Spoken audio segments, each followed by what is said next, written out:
নেই।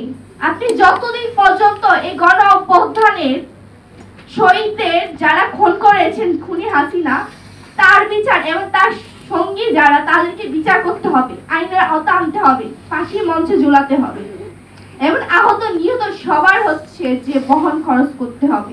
আমি আহতের কথা বলতেছি, আহত যারা যারা অনেক এখনো হসপিটালে আছে, কাঁপছে, তাদের কথা বলতেছি আমি। এর ভিতরে বলতে পারেন যে আওয়ামী লীগের দালাল তো আছে।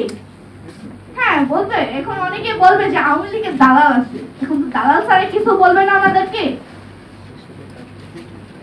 আমি বলবো দেখে শুনে দেওয়া উচিত, কারণ আমাদের শিক্ষার্থী যারা যারা আন্দোলনে আহত হয়েছে তাদেরকে দেখা হচ্ছে না।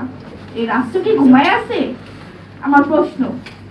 যদি ঘুম ভাঙে তাহলে আজকে আমাদের শিক্ষার্থীকে দেখবেন, নারীদেরকে দেখবেন। আজকের বিষয় হচ্ছে যে নারীরা কোথায় হারাই গেল।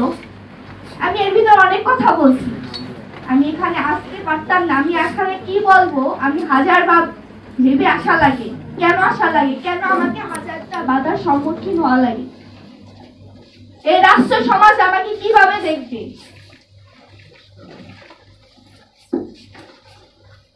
আমি চাই যে নারীদেরকে সুযোগ দেওয়া হোক। শেষ কথা আমার এটাই হবে যে নারীদেরকে সুযোগ করে দেওয়া হোক এই রাষ্ট্রে কথা বলার জন্য, কাজ করার জন্য। সংক্ষিপ্ত বক্তব্য দেওয়ার জন্য বলা হয়েছে, বাট আমি একটু লম্বা করে ফেলছি, তার জন্য ক্ষমা প্রার্থী আমি এখানে।